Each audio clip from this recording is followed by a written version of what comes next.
కారుణ్య నియామకాలతో బాధిత కుటుంబాలకు ముఖ్యమంత్రి చంద్రబాబు నాయుడు ఆధ్వర్యంలోని కూటమి ప్రభుత్వం భరోసా కల్పిస్తోందని ఇంధన శాఖ మంత్రి గొట్టిపాటి రవికుమార్ స్పష్టం చేశారు. విద్యుత్ శాఖకు సంబంధించి జరిగిన వివిధ ప్రమాదాల్లో ప్రాణాలు కోల్పోయిన వారి కుటుంబ సభ్యులకు సచివాలయంలోని మంత్రి గొట్టిపాటి రవి కార్యాలయంలో కారుణ్య నియామక పత్రాలు అందజేశారు. మొత్తం 27 మంది లబ్ధిదారులు మంత్రి గొట్టిపాటి సిఎస్ విజయానంద్ చేతుల మీదుగా కారుణ్య నియామక పత్రాలను అందజేశారు.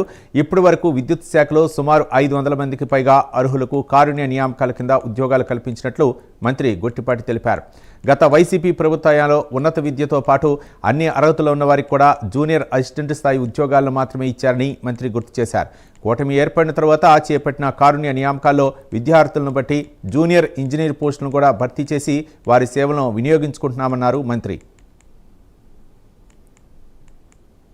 చదువుకు తగ్గట్టు గత ప్రభుత్వం ఏం చేసిందంటే వాళ్ళు ఏం చదువుకుతున్నా సరే ఒక లిమిటెడ్ ఈ జాబ్ వరకే అని చెప్పి వాళ్ళని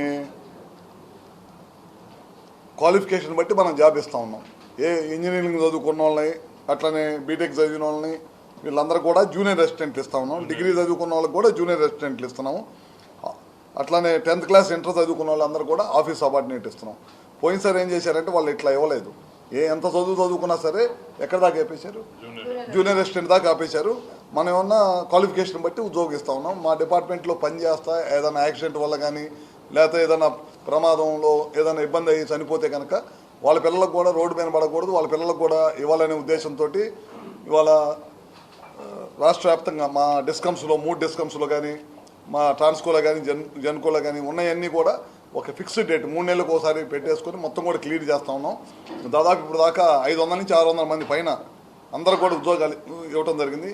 ఇదే కాకుండా చనిపోయే టైంకి కొద్దిగా ఏజ్ తక్కువ అయ్యి ఏజ్ ఎక్కువ ఉంటే మన సిఎస్ గారు మేము వెళ్ళినప్పుడు ముఖ్యమంత్రి గారి దగ్గర సిఎస్ గారు స్పెషల్ పర్మిషన్ తీసుకొని దాదాపు అట్లాంటి ఉన్న పిల్లలకు కూడా దాదాపు 40 మంది నుంచి 50 మంది దాకా పిల్లలకు కూడా వాళ్ళకు కూడా ఎవరు కూడా అన్యాయం జరగకూడదు వాళ్ళ కుటుంబాలకు అనే ఉద్దేశంతో ఈ కూటమి ప్రభుత్వం చంద్రబాబు గారి నాయకత్వంలో మేమందరం కూడా కలిసిపెట్టుగా పనిచేసి డిపార్ట్మెంట్లో ఉద్యోగం చేసే వాళ్ళు ఇంకా రెట్టింపు ఉత్సాహంతో పనిచేయాలి, వాళ్ళకి ప్రభుత్వం అండగా ఉంటుందనే ఒక భరోసా ఇవ్వటం కోసమే ఈ కార్యక్రమాన్ని త్వరగా పూర్తి చేసి అందరికి కూడా న్యాయం